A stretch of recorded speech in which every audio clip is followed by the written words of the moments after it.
$20 billion of public and philanthropic finance to help them do it. We also secured a commitment from the world's biggest traders they would stop buying commodities grown on legally deforested land. And at COP27, world leaders who made the pledge are gathering again to report back on progress and agree next steps. Daisy Cooper. Thank you, Mr Speaker. The Environment Act was passed nearly a year ago, but we still don't have the strong secondary legislation that we need to regulate the use of forest risk commodities in the UK. Ministers are yet to decide which commodities should be regulated, and under every single one of their own scenarios, the government would not even manage to halve the UK's deforestation footprint between now and 2030. So with COP27 starting in just a few days, Mr Speaker, will the government make a commitment today to bring in regulations that apply across all items that pose a risk to forests, and will they promise to do so within a year? Well, Mr Speaker, the Honourable Lady raises an interesting point. Of course, I'm just new into the post of Secretary of State for DEFRA, but spent 3 years there working on these sorts of projects. I want to assure her that we are committed to making sure that protection of sustainable forests is absolutely key for this government, and it's why we continue to make sure the £1.5 billion that was specifically earmarked for forests across the current ICF period will absolutely be honoured. Richard Graham. Mr Speaker, a lot of good work was done at COP26 by the then Prime Minister, the Right Honourable Member for Reading West and others to preserve the world's forests. These decisions to participate in the declaration by Southeast Asian nations were not easy because in those countries livelihoods and the environment are closely allied issues. Can my right honourable friend confirm that our government remains committed to working with the countries of Southeast Asia both to deliver on the declarations and to help them with tricky issues like palm oil and sustainability of timber? Secretary of State. Well, my honourable friend is right to praise the Right Honourable Member for Reading West in what he did last year, and indeed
It's a very poor example to other countries, let alone us in the UK. And can she tell us who will be driving these important international commitments forward in the future? Secretary. Well, indeed, the Prime Minister will be taking the lead on this agenda, and that's recognised, as was announced earlier today. He is attending COP, but the Honourable Lady should be aware. That, of course, this is about an implementation process, but at the same time, I'll remind her that representatives of government are already attending COP, they're already attending the Montreal Protocol partnership, and it's important to recognise, and this particular leadership on forest and land use is a recognition of how nature-based solutions are critical to achieving that, and that's why there are many people from government making sure that we achieve our net zero, but also supporting the global efforts as well. Sir Christopher Schultz. Number two, sir. Minister. Thank you, Mr Speaker. Homegrown, renewable and low-carbon energy, fundamental to meeting climate targets for every country, are also key components to energy security and independence.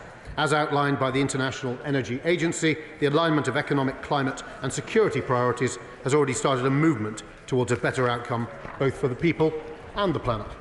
Sir Christopher Cho. Mr Speaker, if my right honourable friend supports self-sufficiency, why is the United Kingdom still importing such vast quantities of liquefied natural gas from the United States, especially when 2/3 of all that gas is produced by fracking? Minister. Well, I thank my honourable friend for his question. And of course, making sure that we maximise the albeit declining production from the North Sea to this country makes sense. And for those who suggest absurdly, including, has to be said, the separatist party opposite, that spending billions of pounds to foreign countries to supply gas, which we have to have ourselves, rather than producing it in Scotland with Scottish jobs, is, my honourable friend will recognise, frankly absurd. Caroline Lucas. Thank you, Mr Speaker. In the context of the climate crisis, self-sufficiency can't simply mean yet more new extraction and burning of fossil fuels. According to the UN, governments still plan to produce more than double the amount of fossil fuels in 2030 than would be consistent to limit global heating to 1.5 degrees.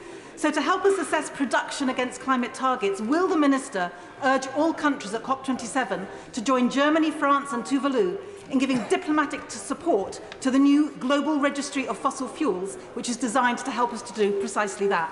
Minister. Well, I thank the honourable lady for what she said. And of course, it's important in this country to recognise that with the Climate Act, production here of a declining basin, and our production is expected to fall faster than is required for oil and gas around the world, producing that at home with lower emissions for our gas, for instance, than liquid natural gas is a sensible way to go. Oliver Hill. I thank the Energy Minister for agreeing to speak at the UK-EU Parliamentary Partnership Assembly on Monday. And does he agree with me that there's scope for far more cooperation within European nations to ensure energy security and in the short term also to meet the challenge of Russia's war of aggression? Well, I thank my honourable friend, and he's absolutely right. And we are seeing increasing cooperation. This summer, we've seen electricity exports from the UK while the French nuclear fleet is down. We've seen gas exports from the UK helping fill storage there. And we're looking to renew our cooperation in the North Sea cooperation apparatus. And an MOU on that is expected to be signed soon. Chris Evans. Often told by this government they follow the science. How safe is fracking, and would the Minister want it happening in his constituency or near his constituency? I'm grateful to the honourable gentleman for his question, and as the Prime Minister has made clear, the moratorium on fracking has been reinstalled, and therefore it's an effective stop on fracking. Thank you. Chris Stevens. Number 3, Mr Speaker. Minister. Thank you, Mr Speaker. With your permission, I will answer question 3, 6 and 9. Delivering net zero is essential to tackling the global challenges facing countries around the world, including the impact of climate change, threats to energy security, the decline of nature and slowing economic growth. Bayes ministers, and as can be seen by ministers represented at the dispatch box today, across government are committed to this agenda. Chris Stevens. Thank you, Mr Speaker. I thank the Minister for his answer. A couple of weeks ago, the former Bayes Minister dropped plans to appeal against a High Court ruling that found the UK government's net zero strategy was unlawful after a trio of NGOs challenged the Bayes strategy on the basis that it failed to show how its policies will curb emissions enough to meet legally binding targets next decade. So could the Minister tell us what recent discussions he's had with Cabinet members to ensure legally required information and how Cabinet budgets would be made is available both to Parliament and to the public? Minister. Well, I thank the honourable gentleman for his question and his close interest in these issues. The net zero strategy is government policy, and it has certainly not been quashed. The judge, in fact, made no criticism about the substance of our plans, which are well on track but he is right. It was about the information provided, and we will respond in due course. In fact, it's notable, Mr Speaker, that the claimants themselves described our net zero plans as laudable during the proceedings. Caleb Mahmood.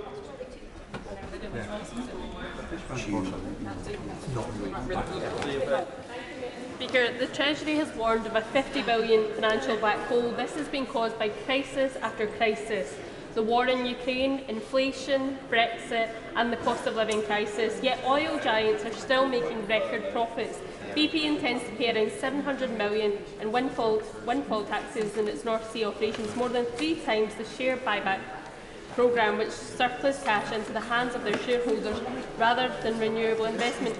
Does the Minister agree that this is both ethical, and does they agree that the UK Government should expand the windfall tax for fossil fuel extractors? Minister. Thank you, Mr Speaker. Well, of course, taxation is a matter for Her Majesty, His Majesty's Treasury. The point I would make to the Honourable Lady is, of course, a system which encourages those companies to reinvest in the North Sea and produce gas with much lower emissions attached than the liquid natural gas which we import from abroad is good for Scottish jobs, it's good for our energy security, and because of those lower emissions, it's good for the environment.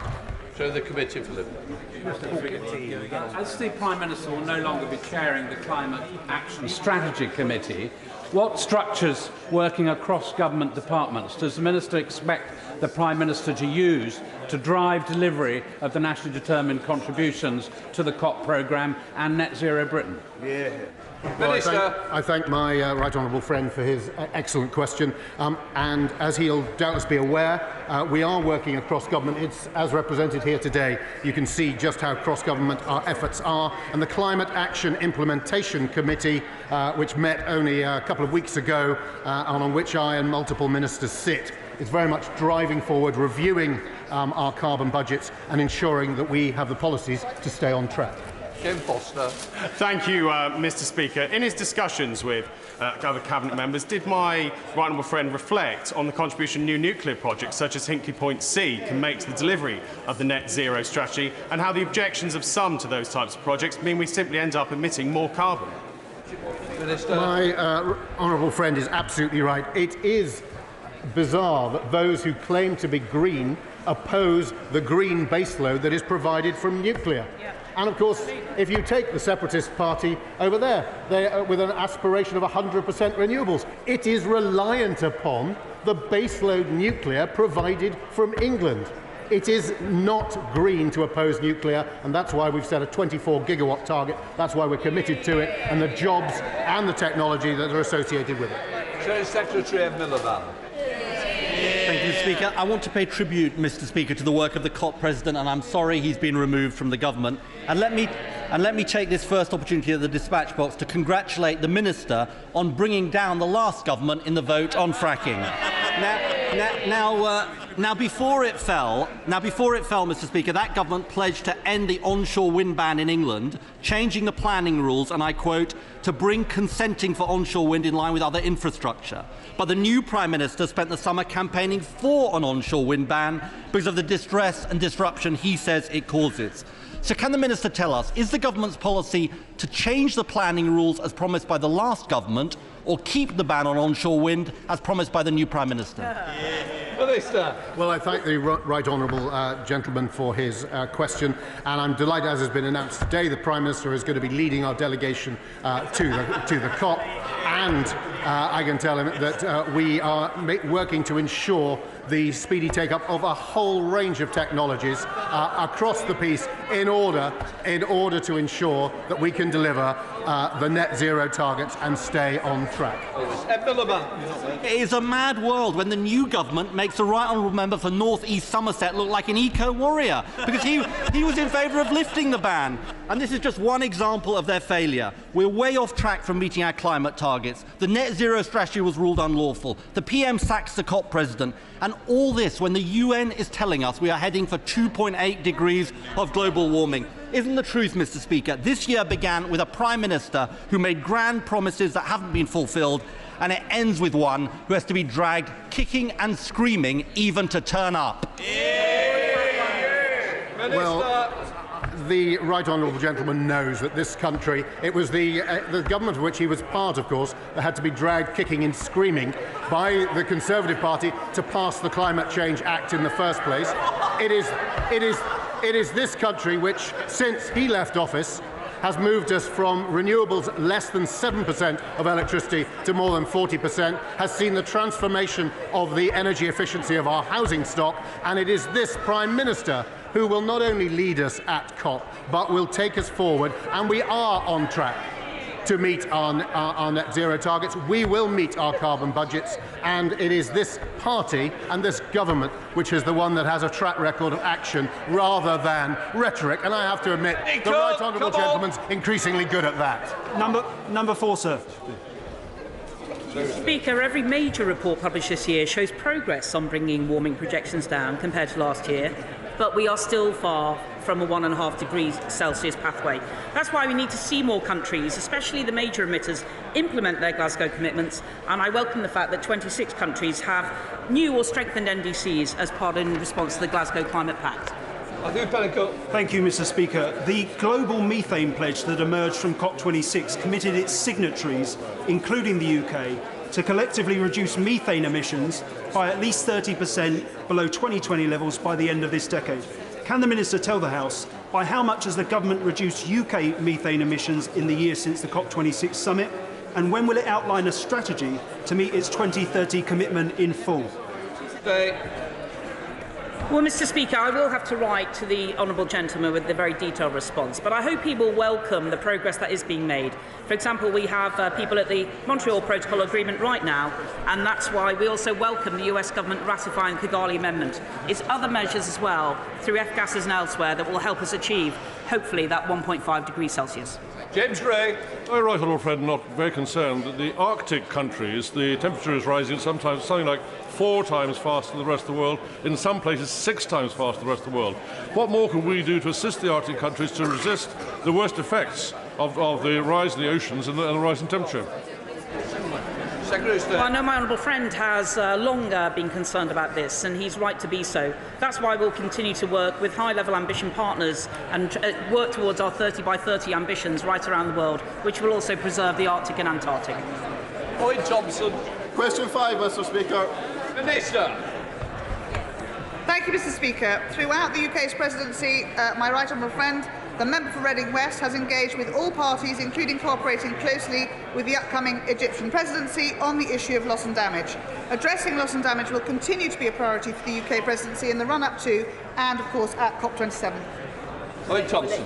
Speaker, the Egyptian presidency of COP27 has hailed Scotland as a leading in the world in taking steps in the right direction towards loss and damage. Scotland's First Minister has called it our moral responsibility to finally acknowledge damage done by developed nations through emissions and contribute towards loss and damage funding. What more can this government do to follow the lead of the Scottish Government in tackling this important issue? Minister. Mr. Speaker, loss and damage has been and continues to be a priority for the UK COP26 presidency.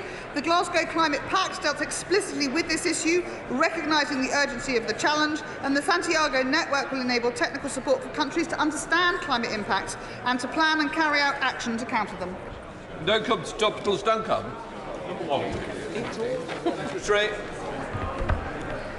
Mr. Speaker, if I may, I would like to take this opportunity to put on record my, and I know the whole House's, thanks to my right honourable friend, the member for Reading West, for his absolute and unwavering commitment as COP26 President on behalf of the United Kingdom. His team, led by Peter Hill, have worked tirelessly alongside him and deserve great praise. My right honourable friend has brought the world together, not only raising ambition across the board for net zero strategies nation by nation, but he has built trust and confidence that this can be achieved by driving the global change in the private sector's view of money. In turning investment green, he has been able to drive the commitments of governments and business to make decisions with net zero at their heart. If Paris set the mitigation goal, Glasgow, under his leadership, turned that into real commitments, and he has now challenged the world to put adaptation for resilience at the heart of all that we do, and the Egyptians will continue that work. Thank you, Mr. Speaker. I welcome her to her new role. As we all know, Shell are making windfall profits more than double last year, and despite this not paying a penny of the UK's windfall tax because of a get-out clause which obscenely incentivises new oil and gas extraction in the UK. When we know drilling more fossil fuels is incompatible with the 1.5 degrees target to avert climate catastrophe, will the government now remove this loophole? Minister. Mr Speaker, clearly all matters of tax are for His Majesty's Treasury, but it's clear that all our formerly fossil fuel companies are indeed energy companies, and they are investing incredibly heavily across the piece in renewables as well. We will continue to work with them to ensure that they invest their profits wisely. Sir Christopher Joe. Mr Speaker, when ministers go to the COP27 conference, will they give the cold shoulder to Germany to show our country's disapproval and disgust at Germany continuing a massive expansion of its use of lignite, which is the dirtiest way of generating electricity? Minister. Mr Speaker, we will continue to work after the COP presidency is handed over to Egypt with all our international partners to make sure that we continue to work together to find solutions which move to renewables and clean energy. Matt Weston. Mr Speaker, can the Minister just update us on what steps are being taken to reduce methane gas emissions by 2030 in accordance with the global methane pledge set at COP26? Secretary. So, Mr Speaker, as I just said to his honourable friend, I'll have to get the detail and write to him. I'll share the same letter. Dr Ben Spencer. Thank you, Mr Speaker. This year I've met with pupils at Sayes Court and Manor Primary School who wrote to me about the environment. Does my right honourable friend agree with me that alongside the big, the Glasgow Pact, the small, such as local environmental activism, is also critical to protect our environment, and join with me in being proud of the pupils we have in Runnymede and Weybridge? Secretary of State. Well, my honourable friend is absolutely right to commend the children of Sayes Court and Manor schools. It is the children who are genuinely the future, and by leading by example in what they do, that's an element of reducing waste. But can I just also reflect, nature-based solutions are actually fundamental to tackling climate change, and as we embrace that through programmes like Eco Schools, that has to be the way forward for him, his school children, and indeed our country. Fellows. Thank you, Mr Speaker. Pardon me.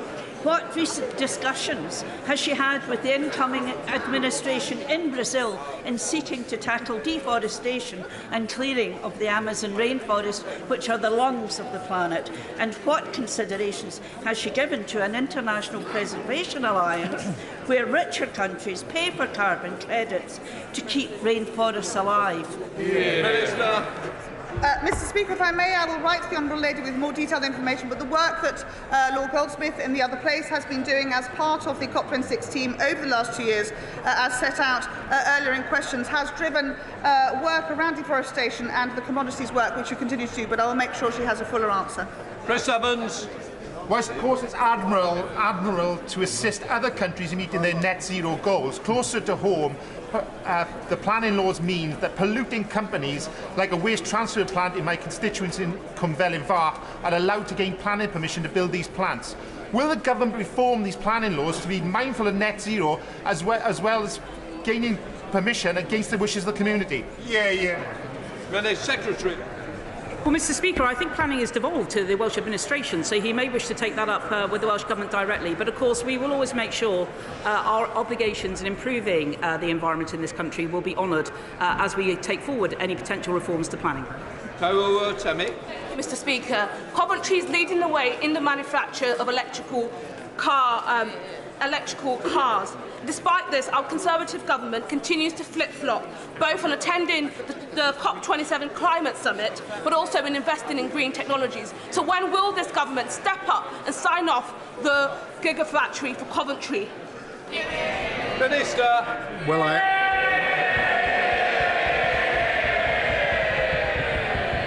I thank the honourable lady for her question. We are absolutely committed to the having zero emissions vehicles, and I'm pleased to say have led on that with our 2030, 2035 targets now being copied, I noticed, by our European neighbours, and we remain committed and will do so under this Prime Minister to continue our leadership. We've reduced emissions by more than any other major economy, and we'll continue to do so. Thank you, Mr Speaker.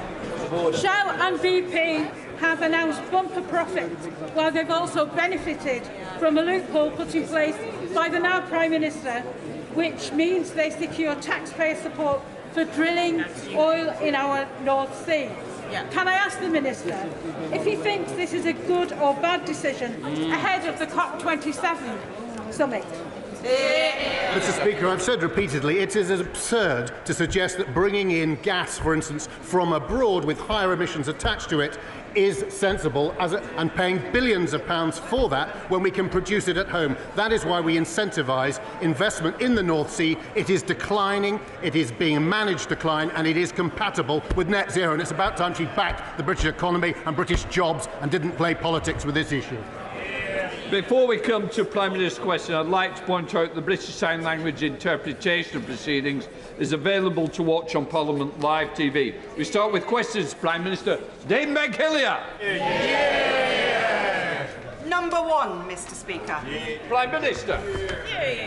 Mr Speaker, this morning I had meetings with ministerial colleagues and others in addition to my duties in this House. I shall have further such meetings later today. Dame Meg Hillier. Mr Speaker, the Prime Minister promised integrity, professionalism and accountability in government. His Home Secretary has leaked information, is overseeing chaos in the Home Office and has broken the law. What will she actually have to do to get the sack? Well, Mr Speaker, the Home Secretary made an error judgment, but she recognised her mistake and took accountability for her actions. But she has now set out, transparently, in detail, a full sequence of events in a letter to the Labour Chair of the Home Affairs Select Committee, offered to share relevant documents with the Chair, and she is now getting on with the job, cracking down on crime, defending our borders, something I know the party opposite has no interest in supporting.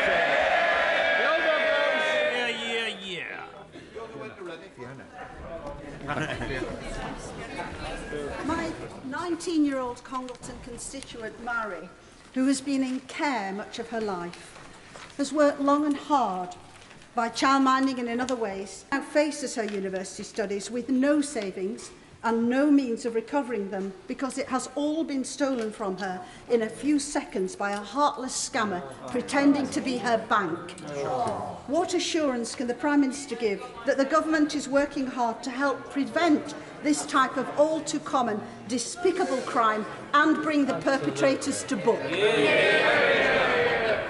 Well, I'm very sorry to hear about Marie's case that my honourable friend raises, and I know how convincing scammers can be and the upset and hurt that they cause. I'm pleased to reassure my honourable friend that the government will shortly be publishing our fraud strategy, which will establish a more unified, coordinated response from government and law enforcement and the private sector to block more scams and to better protect the public. We now come to the Leader of the Opposition, Keir Starmer. Thank you, Mr Speaker. His Home Secretary says the asylum system is broken. Who broke it? Prime Minister.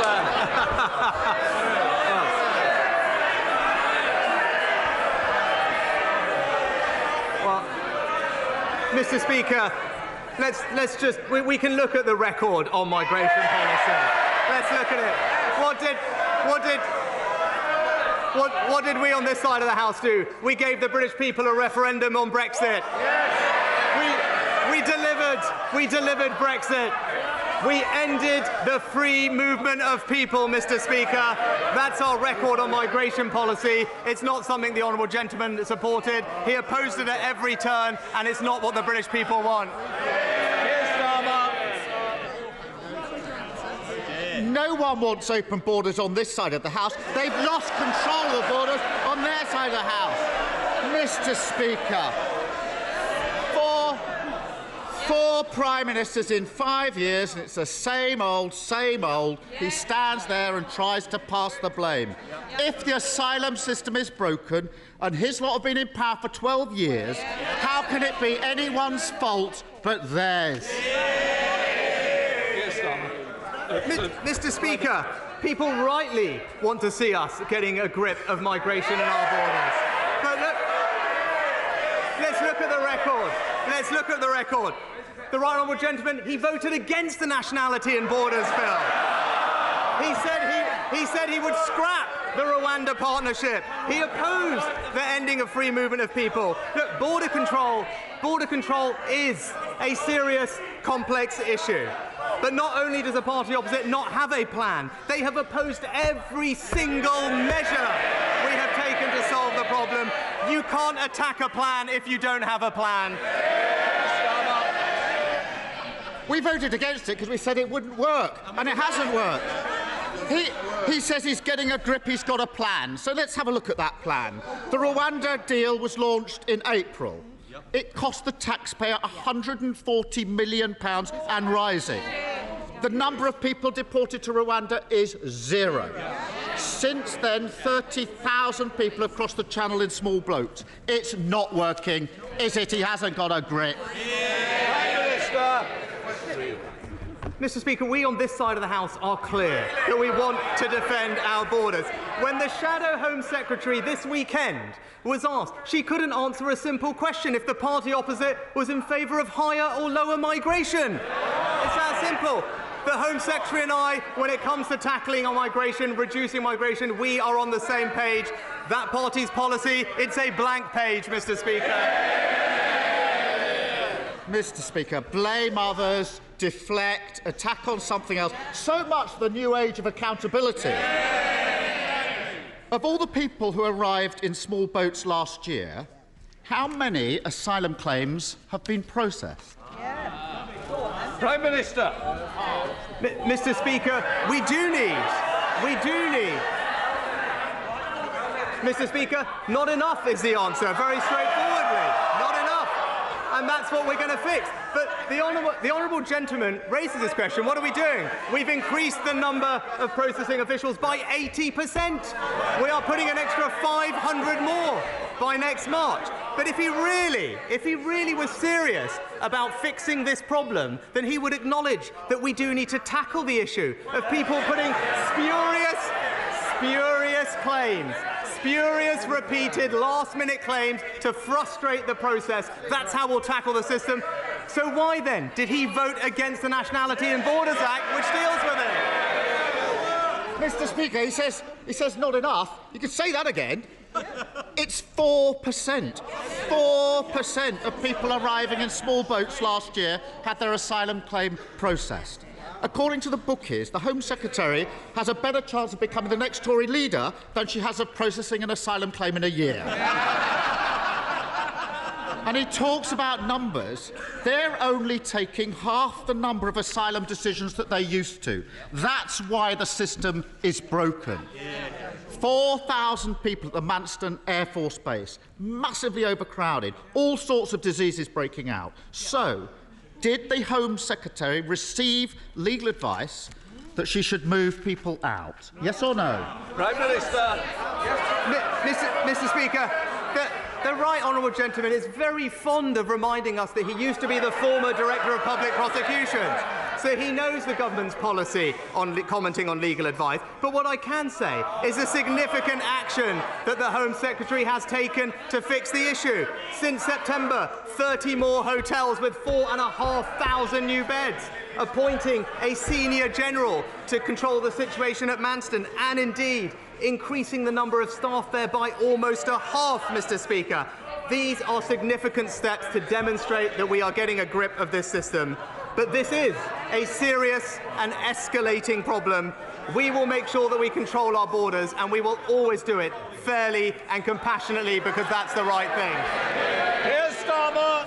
Mr. Speaker, he talks about my time as Director of Public Prosecutions. I prosecuted people smugglers. He can't even get an asylum claim processed. I think the answer to the question whether the Home Secretary received legal advice to move people out of Manston is yes. He just hasn't got the guts to say it. Weak. He did a grubby deal with her, putting her in charge of Britain's security just so he could dodge an election. She's broken the ministerial code, lost control of a refugee centre and put our security at risk. She did get one thing right. She finally admitted that the Tories have broken the asylum system. Criminal gangs running amok. Thousands crossing the Channel in small boats every week. Hardly any claims processed. So why doesn't he get a proper Home Secretary, scrap the Rwanda gimmick, crack down on smuggling gangs, end the small boat crossings, speed up asylum claims and agree an international deal on refugees?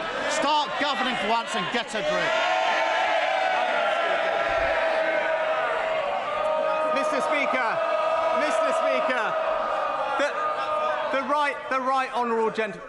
Front rows, can we just calm it down a little? I do want to hear the replies.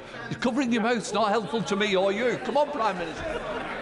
Mr. Speaker, the right honourable gentleman rightly raised the topic of national security because it is important. But this is the person who in 2019 told the BBC, and I quote, "I do think Jeremy Corbyn would make a great Prime Minister."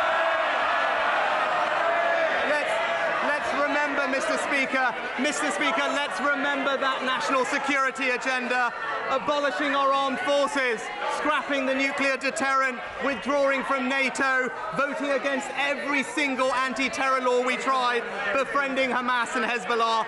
He may want to forget about it, but we will remind him of it every week because it's the Conservative government that will keep this country safe.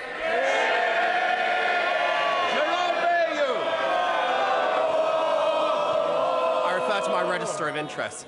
Mr. Speaker, right now we are suffering the worst outbreak of avian flu ever recorded. Hundreds of thousands of birds are being destroyed to stem the spread of this terrible disease.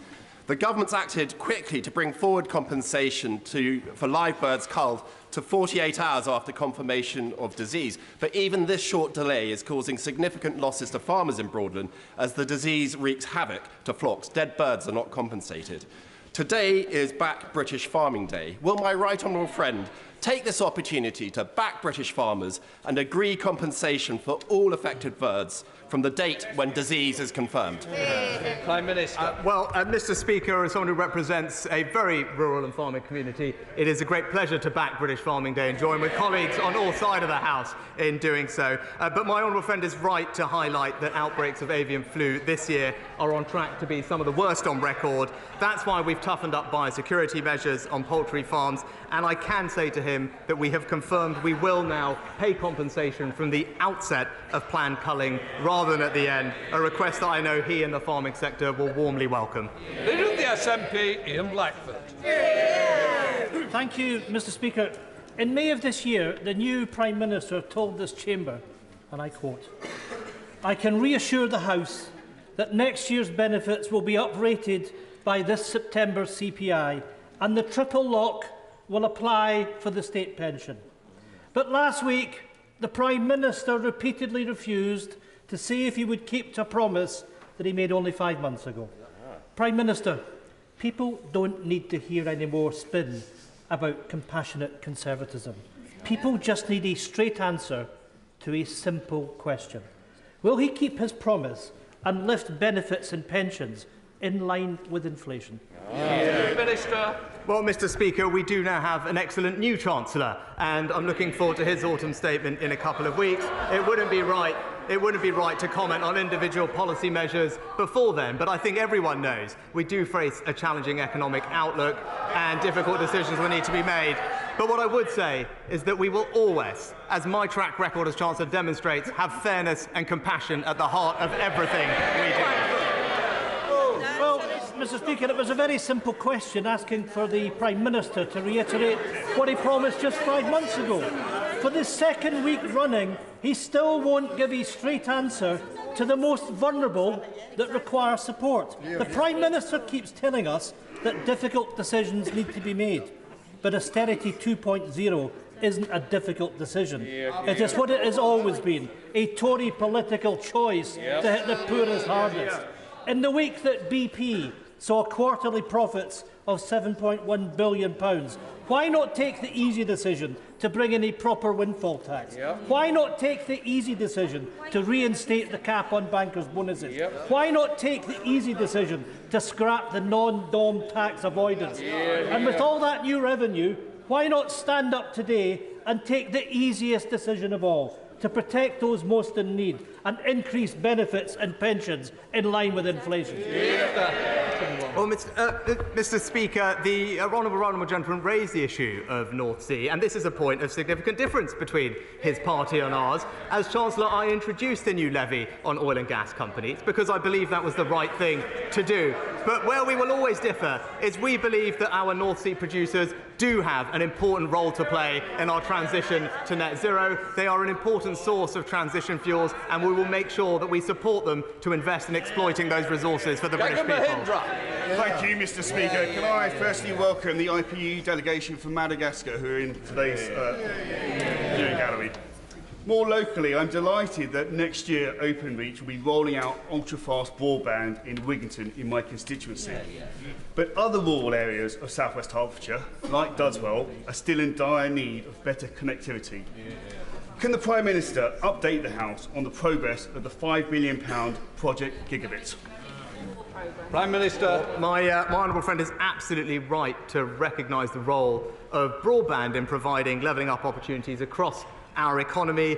That's why we invested £5 billion in Project Gigabit, and now we have 71% of UK premises having access to this from just 5% when we came into office. I'm very pleased to tell my honourable friend that we will be launching a procurement to provide gigabit coverage for his area in the coming weeks.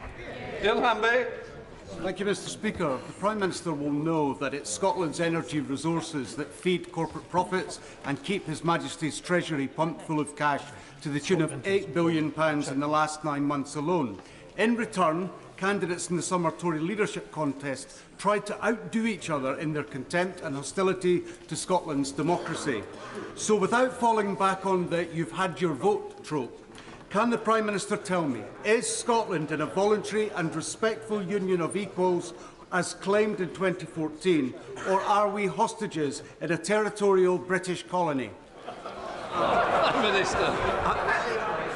Mr Speaker, what people across Scotland rightly want to see is both their governments working constructively together to improve their lives. That's what we will do on this side of the House. And part of that is actually supporting Scottish energy producers, which he is right, have a vital role to play in enabling our transition to net zero and improving our energy security, and those Scottish companies will have our full support. Scott Benson. Thank you, Mr Speaker. Nearly 40,000 illegal immigrants have crossed the Channel so far this year, landing taxpayers with a hotel bill of £5.6 million per day to accommodate them. Is it any wonder that millions of people in this country are furious with the situation? Prime Minister, during the summer you set out a comprehensive 10-point plan to tackle this issue. Everybody on this side of the chamber wants you to succeed in this aim. When can we expect the firm action the British people are demanding? Well, Mr Speaker, I know this issue is rightly a priority for my honourable friend. It's a priority for his constituents, and I can reassure them that it is a priority for me and this government too. Whether it's the Nationalities and Borders Act or the further measures we are planning to take, we will defend our borders, stop the illegal crossings, and ensure that there is fairness and compassion in our system. That is the way to restore trust, and that is what his constituents and the British people deserve. Jimmy Stone. Here.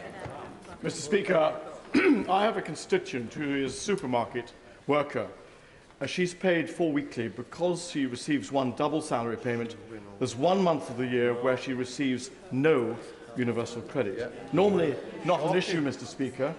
However, because universal credit is linked to the cost of living payment, my constituency now no longer qualifies for the £320 that could see her through the very worst of a cold Highland winter.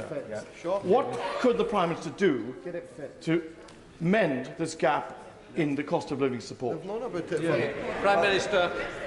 Mr Speaker, what I can tell the honourable gentleman is we also provided discretionary funding, which was provided through Barnett to the Scottish Government, especially to deal with cases like the one that he raised. But we'd be very happy if he wants to write to us with the constituents' details to look into it. But discretionary funding was made available, especially for cases like that. Great. Thank you, Mr Speaker. I was visited at one of my surgeries in Broxtowe by my constituent, Aaron Horsey. In his arms was his 3-week-old newborn baby, Tim. Aaron's wife, Bernadette, tragically passed away whilst giving birth to Tim. Aaron came to see me regarding the disparity that exists over shared parental leave. The current eligibility requirements differ between that of the surviving birthing partner as compared to the surviving non-birthing partner. And this meant in Aaron's case he was not entitled to leave to raise his son. Would the Prime Minister ensure that both my constituent and I can meet with the relevant minister to make sure that we move towards a future where parents are not in this position? Prime Minister.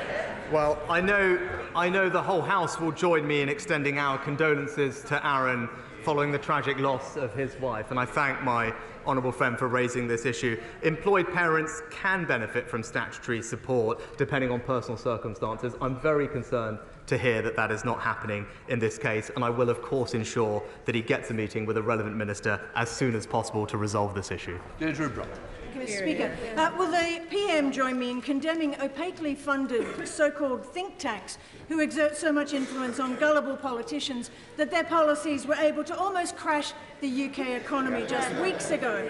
Open Democracy reports a former member of the Charity Commission board has called for the Institute of Economic Affairs to be stripped of its charitable status, saying the very purpose of the IEA, shrinking the state, is political. Is it right this body receives charitable tax status? And will the PM meet with me to discuss the influence bodies such as the IEA exert on politicians, including what influence they still have with him?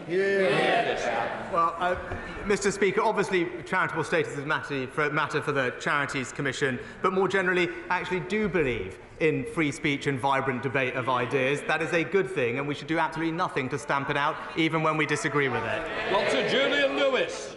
Thank you, Mr Speaker. In the run-up to the autumn statement, will my right honourable friend do everything he can to persuade the Chancellor to assist those people who took out mortgages in good faith and now are at risk of losing their homes through unaffordable increases? Prime Minister. Well, Mr Speaker, my honourable friend is absolutely right to raise mortgage payments. It's why it is absolutely crucial that we put our public finances on a sustainable footing to limit the increase in interest rates, because ultimately that is what puts pressure on people's mortgage payments. That's what this government is determined to do. And in the short term, there are support available through the welfare system for those with mortgage payments, and I hope he can direct his constituent to those.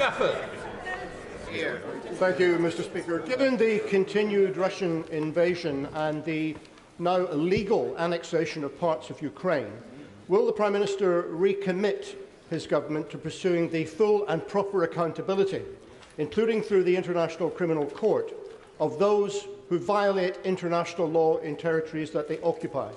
And in particular, will he pursue the rigorous application of the 4th Geneva Convention in terms of the treatment of civilian populations in militarily occupied areas?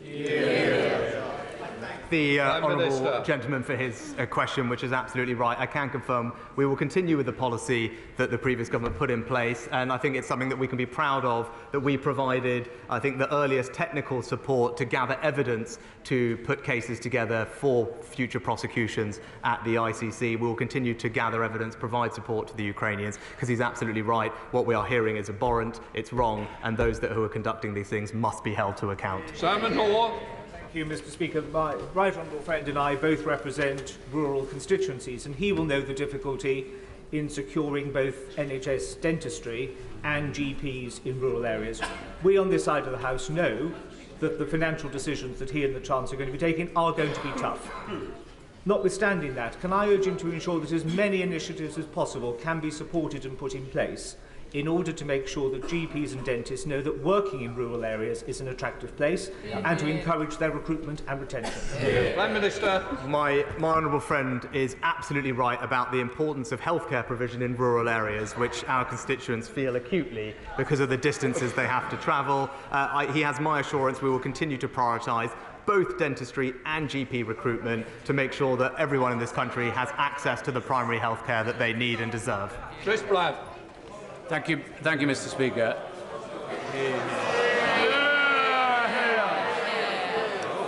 I'm not going to be bullied into silence by anybody in this House.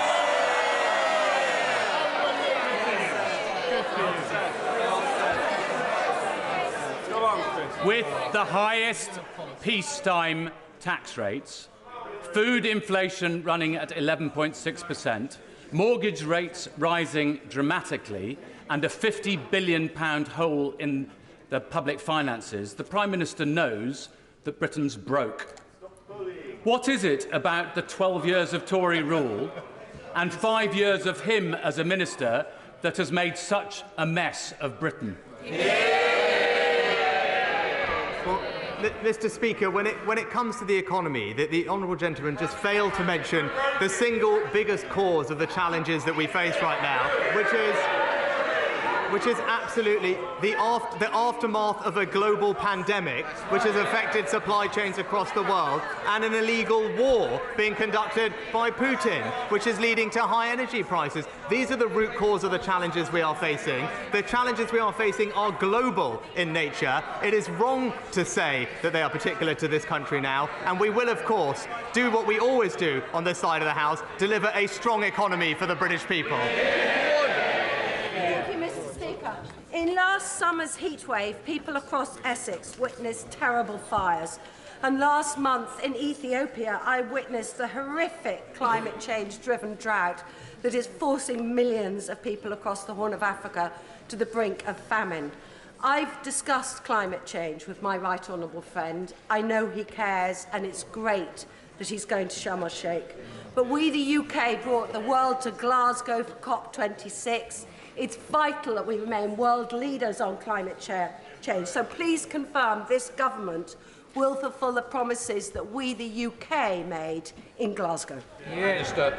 Well, can I thank my honourable friend for her work and role that she has played in us championing the fight against climate change. And I agree with her. There is no long-term prosperity without action on climate change, and there is no energy security without investment in renewables. That's why I will attend COP27 next week to deliver, Mr Speaker, on Glasgow's legacy of building a secure, clean and sustainable future.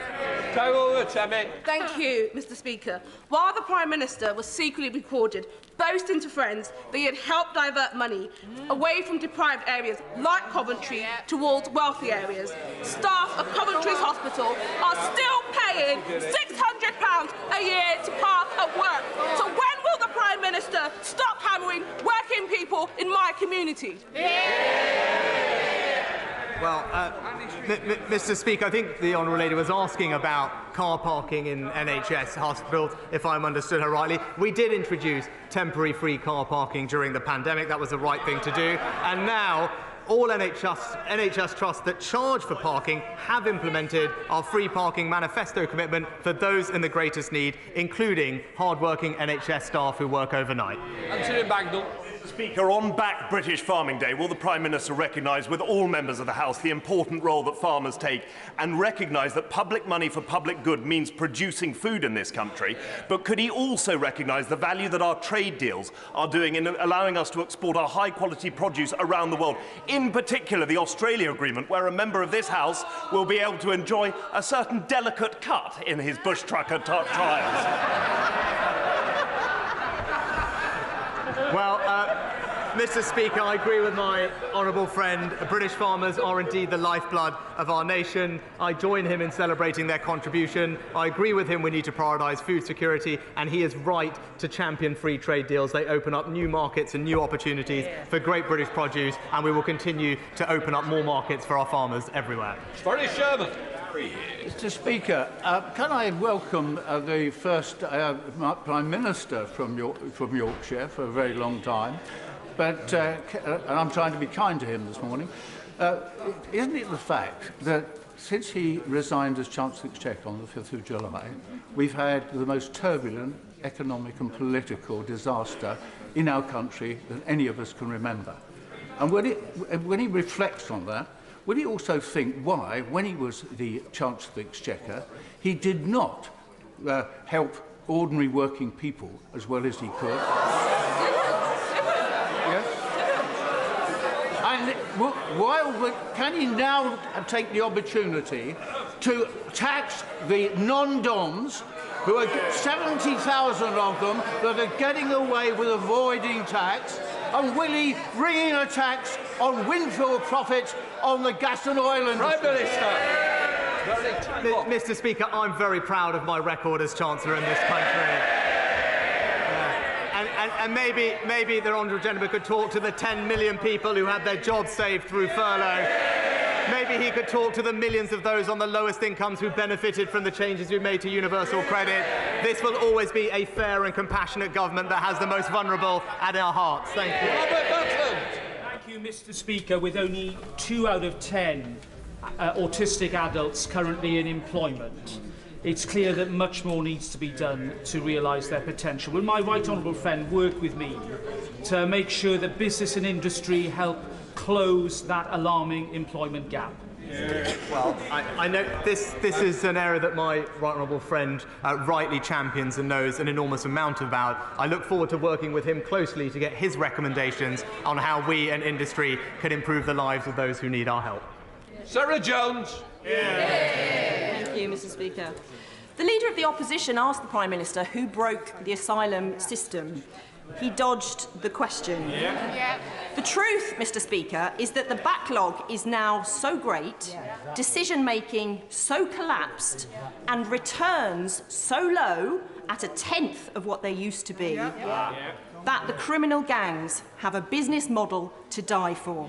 Whose fault is that?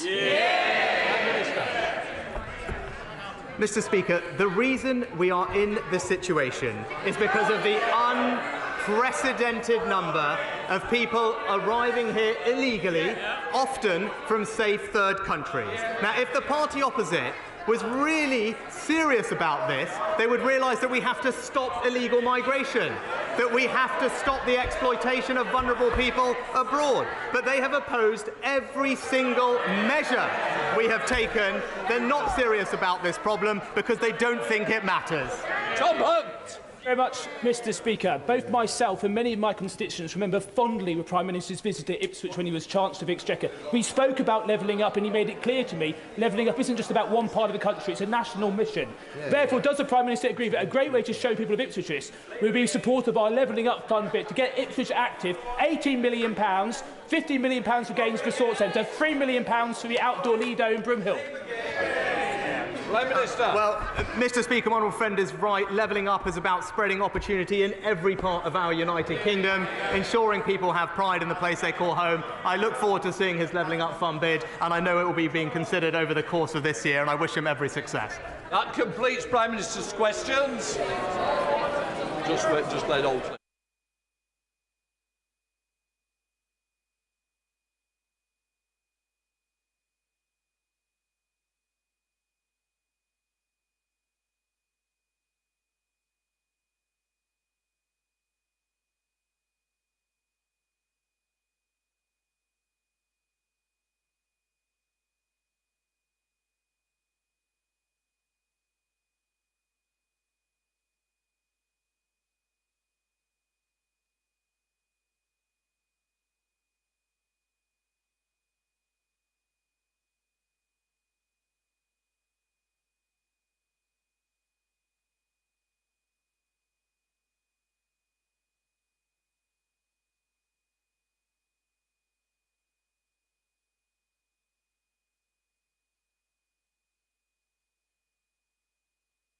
Order, Afzal Khan.